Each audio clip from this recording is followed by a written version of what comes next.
ثم لتسألن يومئذ عن النعيم. بسم الله الرحمن الرحيم.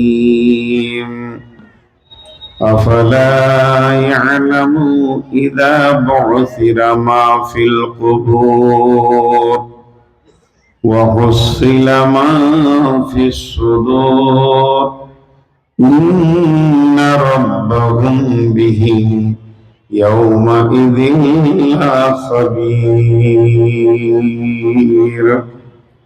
بسم الله الرحمن الرحيم.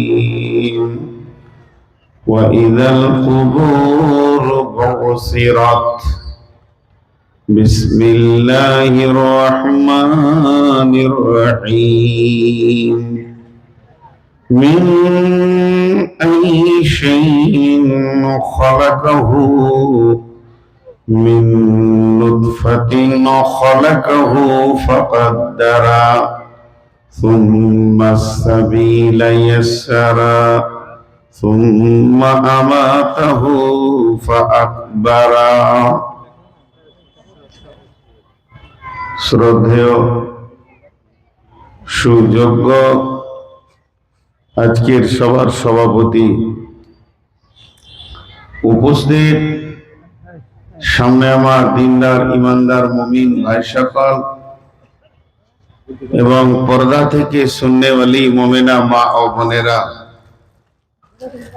প্রশংসা, গণগান, গণকীর্তন সবকিছু আল্লাহর, যে মহান মুনিব আজকে আমাদেরকে 24শে নভেম্বর রবিবার দিবাগত রাত্রিতে 2024 সালে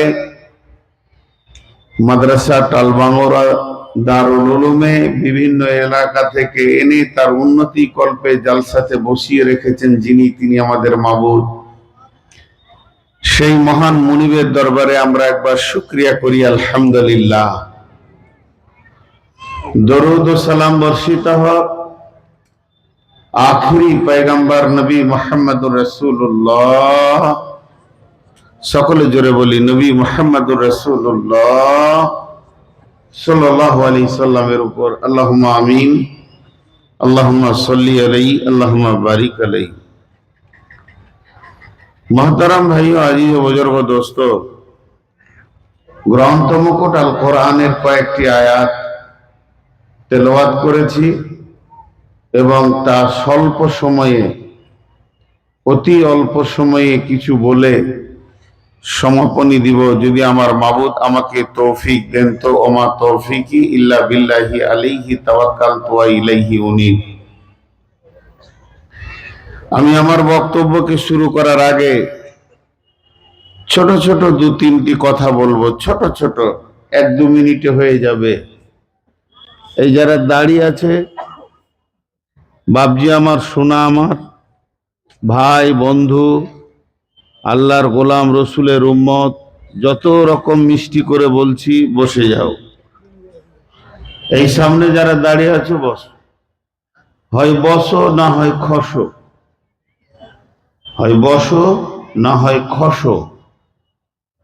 বসে দাঁড়িয়ে থাকা লোক আমি দেখতে পারি না, যদি জায়গা না থাকে তো দাঁড়িয়ে থাকবে, খানিকটা সহ্য হবে। আল্লাহর ওয়াস্তে দিয়ে বলছি, ভাই বন্ধু বলে বলছি, মিষ্টি ভাষায় বলছি, যে ভাষাতে আপনি রাজি হবেন ওইটা বলছি। অতএব ডানে বামে যারা দাঁড়িয়ে আছেন, আর এই পেছনে বসলে আবার উঠবেন, একটু জমে যান এই ফাঁকা জায়গাগুলো, শীত যথেষ্ট পরিমাণে এসে গেছে। আর যার পাশের লোকটা দাঁড়িয়ে আছে তিনি দয়া করে ওনাকে বসতে বলেন, তাহলে আমার কথাটা ওর কানে পৌঁছাচ্ছেন আর কি। আল্লাহর গোলাম, রসুলের উম্মত, বসে যান। এখন আমি আমার বক্তব্যের দিকে এগিয়ে যাচ্ছি। মাইকম্যান ভাই, আপনার বক্স কিন্তু ভ্যার ভ্যার করছে, বক্সের ভাষা মিষ্টি নেই, মনিটরিং করেন। আমি মাইক খাই, অন্য বক্তা বলবে না, ওরা জানে ভয় করে, কিন্তু আমার ভয় নাই, মাইক ভেঙে ফেলে দেব। বক্স ভ্যার ভ্যার করবে কেন? মিষ্টি ভাষা হবে। আর এত বড় বক্স নিয়ে আসে, ফিডব্যাক দেয় ছোট বক্স। এগুলো তো ডিজে বাজানোর বক্স। সকলে একবার মহব্বতের সঙ্গে বলি আলহামদুলিল্লাহ। আপনি হরেনের সাউন্ডটা বাড়ান তো, বাড়ান, হরেনগুলো বাড়ান, হরেনগুলো। হ্যালো, আরো বাড়ান। আচ্ছা থাক, মহব্বতের সঙ্গে বলি আলহামদুলিল্লাহ। আমাদের কাল দুটো, ইমানের দৃষ্টিতে কাল দুটো, একটা ইহকাল একটা পরকাল। আমরা যে এখানে আছি এটাকে বলা হচ্ছে ইহকাল। এরপরে মওত নামে একটা গাড়ি আসবে,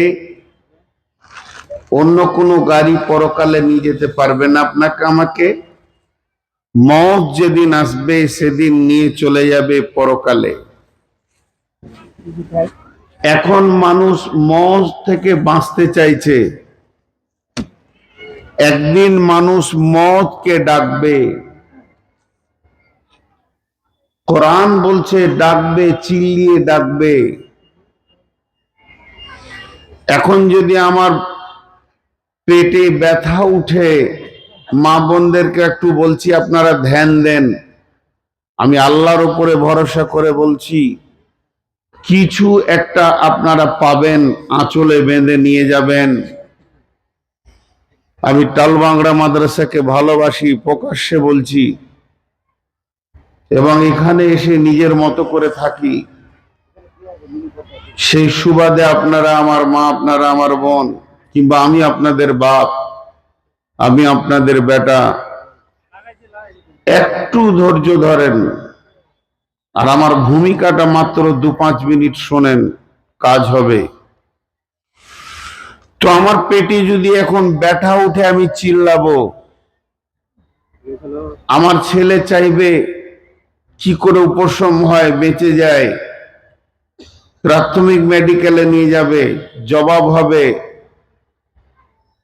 মালদা নিয়ে যাবে, মালদা মেডিকেল জবাব দিলে শিলিগুড়ি কিংবা কলকাতা যাবে। এই মেডিকেলে চলতে থাকবে, বাঁচার একটা তাগিদ। গত কয়েকদিন আগে একটা খবর শুনলাম বাঁচার তাগিদের কথা।